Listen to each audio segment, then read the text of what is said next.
Welcome, deep divers, to another deep dive with us. Today, we're going way beyond just like relaxation and getting into how meditation can actually rewire our brains. Oh, wow. Rewire our brains, huh? Yeah. We've got this super interesting article here called Meditation, Cultivating Calmness, Awareness, and Emotional Balance. And I'm like really excited to unpack it with you. Yeah, I mean, it's interesting, right? It's often, meditation is often portrayed as this big, time-consuming thing. Right. But the beauty of it, I think, as this article, sort of highlights, is that it can really be woven into our everyday lives. Hmm. Okay, so I'll admit, I've definitely been guilty of using the, like, I don't have time excuse when it comes to meditation. Yeah.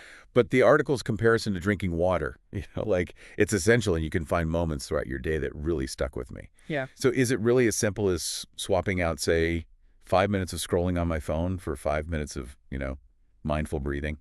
It can be. Yeah. Yeah, it can be that simple, actually. Those small moments, they really do add up. Right. And it's not just about the quantity of time, right? It's the quality of attention that we're bringing to those moments. So we're not talking about, like, sitting in total silence for hours on end trying to empty our minds. Is that, like, a misconception? Yeah, that's a huge misconception that this article debunks.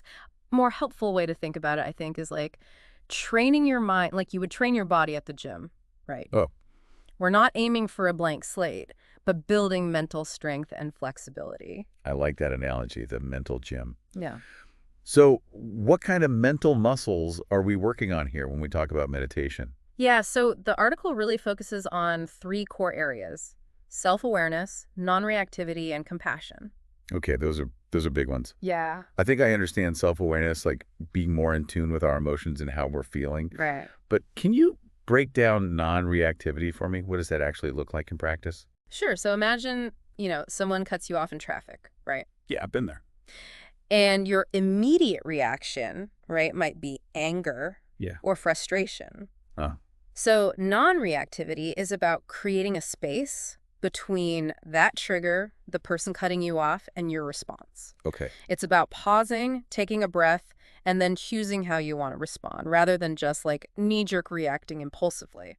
Okay, so instead of like laying on the horn or, yelling something not so nice, we pause, we take a breath, we observe that feeling of anger, and then we make a conscious choice about how we want to move forward. That's it, exactly. Really? And that's where the, mental gym analogy comes in, right? Right. The more we practice that pausing and observing, the stronger those non-reactive muscles become. That makes sense. Yeah.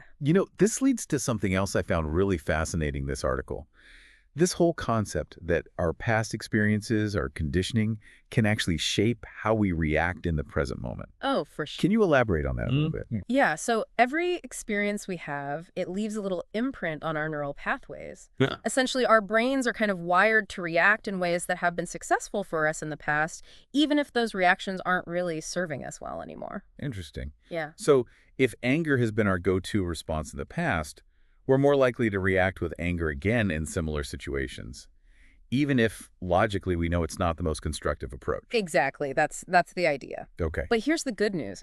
Meditation can help us break free from those kind of like ingrained patterns. Oh, okay. Yeah. Is that where neuroplasticity comes in? This idea that our brains are like constantly changing and adapting. Absolutely, yeah. Okay. By practicing meditation, we're essentially rewiring those neural pathways, creating new patterns of response that are more aligned with, our values and our goals. So we're actually changing the physical structure of our brains through this practice. Yeah, it's pretty amazing. That is amazing. Yeah, there's this one question in the article that really got me thinking. It asks whether happiness is our natural state or something that we kind of lose along the way. What are your thoughts on that? Like, are we born happy and then life kind of beats it out of us? It's a really intriguing question. It is. I mean, you see children and they just have this like natural sense of joy and presence, right? They're fully immersed in the moment without all the layers of like worry and self-consciousness that we tend to develop as we get older. You're so right. I can remember being a kid and experiencing that pure sense of wonder and joy.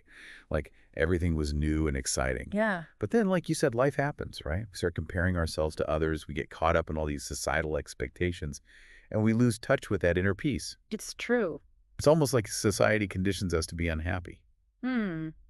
Am I being too cynical? Well, The article certainly suggests that societal pressures and expectations, play a role in shaping our kind of emotional landscape. Yeah, that makes sense. Yeah. So do you think meditation can help us reclaim that, like, childlike joy, that sense of wonder?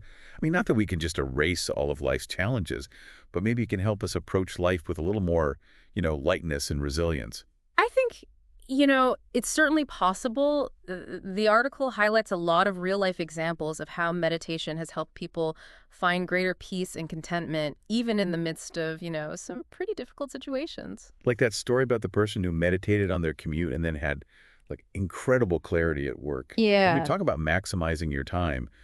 Who wouldn't want to feel that focused and present in their work? Right, exact Like sense. meditation has this ripple effect. It does. It's not just about feeling calm during the practice itself, but about cultivating a state of mind that benefits all areas of our lives. It really is. It's not compartmentalized.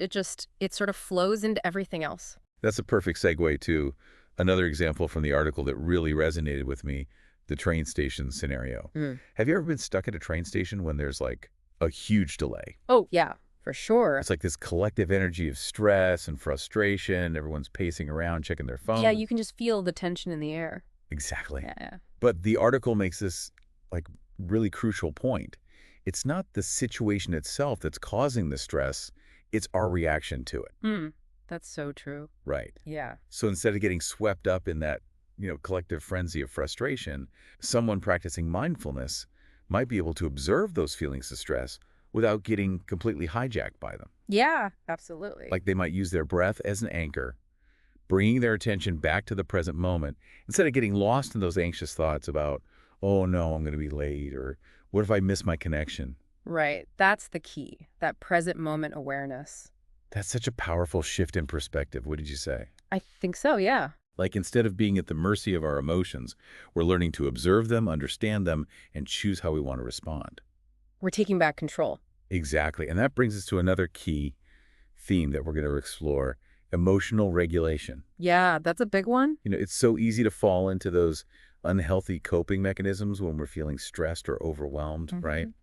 That extra glass of wine, the mindless scrolling on social media, the urge to just like numb out those difficult emotions. Yeah, we all have our ways of trying to escape discomfort. Right, exactly. But as the article points out, meditation offers a healthier, I think, a more sustainable alternative. So instead of suppressing or avoiding those emotions, we're learning to face them head on with like curiosity and compassion. Exactly. And by doing so, we develop a greater emotional resilience, right? Mhm. We're not afraid of those uncomfortable feelings anymore. We can acknowledge them, we can process them, and then we can let them go. It's like reclaiming our power, recognizing that while we can't always control what happens to us, we can control how we respond. 100%. This deep dive is already proving to be so much more than just a surface level exploration of meditation. Yeah. We're really getting into the nitty gritty of how this practice can impact our lives on a like fundamental level. But I'm eager to hear more. What other insights does this article offer? Well, let's get into that. One of the things that really stood out to me in this article was how much it talked about emotional balance. Like, we always think about meditation as this way to relax and de-stress, Right. Yeah. which it is, but it goes so much deeper than that. Yeah, you're right. It's not just about those like fleeting moments of calm. It's about cultivating this inner stability that can carry us through, all of life's ups and downs. Exactly. And, that stability doesn't mean that we won't experience those challenging emotions. Right. It's about building the capacity to hold those emotions without being totally overwhelmed by them. They use this really great analogy of a ship in a storm. If it has a strong anchor, it can withstand those waves without being completely tossed around. I love that analogy. That really captures it well. But I'm wondering, for those of us who haven't quite mastered that inner anchor yet, Yeah. what are some like tangible ways we can start integrating this practice into our busy lives? Well, I think the article emphasizes consistency. Okay. It doesn't really get into specific techniques so much as it just says, just like any skill, the more you practice, the more proficient you become. So it's not about like, reaching some mystical state of enlightenment overnight. Right, right. It's about showing up consistently, even if it's just for a few minutes each day. Exactly. And the good news is, there are so many resources available these days to support a meditation practice. You've got guided meditations, there are apps, online courses. Oh, yeah? It's about finding what works for you and then making it a part of your routine. That makes sense. And it doesn't always have to be sitting on a cushion in perfect silence, right? Yeah. The article focuses on seated meditation, but there are other forms of meditation too, right? Oh, yeah, absolutely. You can apply these principles of mindfulness to pretty much any activity, walking, eating, even doing the dishes. Right. It's about bringing that same quality of awareness to whatever you're doing instead of letting your mind wander. Hmm. So it's about finding those pockets of mindfulness throughout our day, Yeah. weaving them into our existing routines. Exactly. And as you start to do that, as you cultivate this awareness, you begin to notice just how your mind works. You become more aware of your thoughts, your feelings, and even just your physical sensations. It's like we're developing a whole new level of self-understanding. Yes, exactly. A deeper understanding of our inner landscape. And I think that's where the real transformation begins. Okay, so how so? Well, this heightened awareness lets us shift from just reacting on autopilot to making conscious choices. We start responding to challenges with more clarity and composure. So it's not just about, feeling calmer, but about becoming more intentional and empowered in how we move through the world. Exactly. And that leads to something else the article mentions, which I thought was really interesting. This idea of a ripple effect that happens as a result of our personal meditation A practice. ripple effect. I'm intrigued. Tell me more. Well, the idea is that as we cultivate this sense of inner peace through meditation, it doesn't just stay with us. Uh, It ripples outward, impacting our relationships, the way we work, and even our communities. Oh, so by working on ourselves, we're actually contributing to like a more peaceful and harmonious world around us. That's the idea. It's like a chain reaction of positive energy. I love that. Yeah. But let's bring it back to our listeners for a second. Sure. Why should they care about all of this? What's the takeaway for them? Well, I think this article does a fantastic job of showing that meditation isn't just some trendy, self-help fad. It actually presents a really compelling argument for the power of meditation, and it backs it up with scientific research and real-life examples. Yeah, and it's not just for like monks or spiritual gurus or whatever, right? Right. It's for anyone. Anyone. And that's a really important point to emphasize. This is for anyone and everyone who wants to live a more fulfilling and meaningful life. Regardless of their background, their beliefs, whatever. Exactly. It's not about escaping from the world. It's about learning to show up in the world fully and authentically. That's a great way to put it. And whether someone is struggling with stress, anxiety, or just, feeling really overwhelmed by life, meditation provides a path toward greater peace, clarity, and resilience. It's about finding that inner anchor, that sense of calm and groundedness that allows us to navigate those challenges with more grace and ease. And as the article reminds us, that true happiness and fulfillment don't come from our external circumstances. Yeah. They come from within. So powerful. It really makes you think about the power we have to shape our own experience and create a life that feels meaningful. Yeah, and what strikes me is that this conversation about meditation is really highlighting the incredible potential that each of us has inside. It's like we all have this untapped well of peace and wisdom and resilience within us, just waiting to be discovered. Exactly.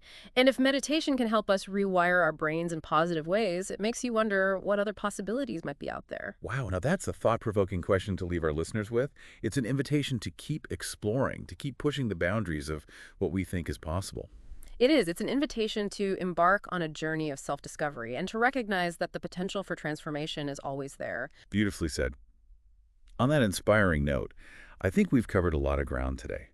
We've explored the science behind meditation, we've looked at practical ways to integrate it into our lives, and we've discussed the profound impact it can have, not just on our personal well-being, but on the world around us. Right. But I'm curious to hear your final thoughts before we wrap up this deep dive. What are some key takeaways that you hope our listeners will carry with them? Well, I think one of the biggest takeaways is that meditation, it's not about reaching this perfect state of bliss, Right. or escaping from all the challenges that life throws at us. It's more about like giving ourselves the tools and skills we need to work through those challenges in a healthier way. Exactly. And that resilience, it comes from understanding ourselves better, understanding, our thoughts, our emotions, our patterns of reacting to things. Just like we talked about before, becoming the captain of our own ship. I like that. And to keep with that metaphor, meditation is what gives us that anchor, that strong anchor and that compass to guide us when the seas get rough. And the great thing is, anyone can do it. You don't need any special equipment. You don't need to go on some big retreat. Nope, not at all. Even just taking a few minutes each day to focus on your breath, that can make a huge difference. The key is consistency, making it a habit. Absolutely. And the more you practice, you start to see those ripple effects we talked about. Right. The benefits start to show up in your relationships at work, in your community. It's like we're not just changing ourselves, but we're making the world a little bit better too. That's right. And what's really amazing is that this whole journey of learning about yourself through meditation, it's a lifelong thing.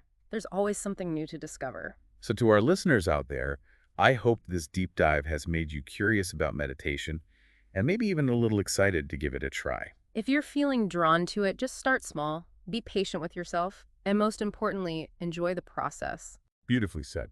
Well, the deep divers, that wraps up our exploration of meditation and emotional balance. We hope you found it insightful and empowering. And until next time, keep diving deep into the vast ocean of knowledge and self-discovery.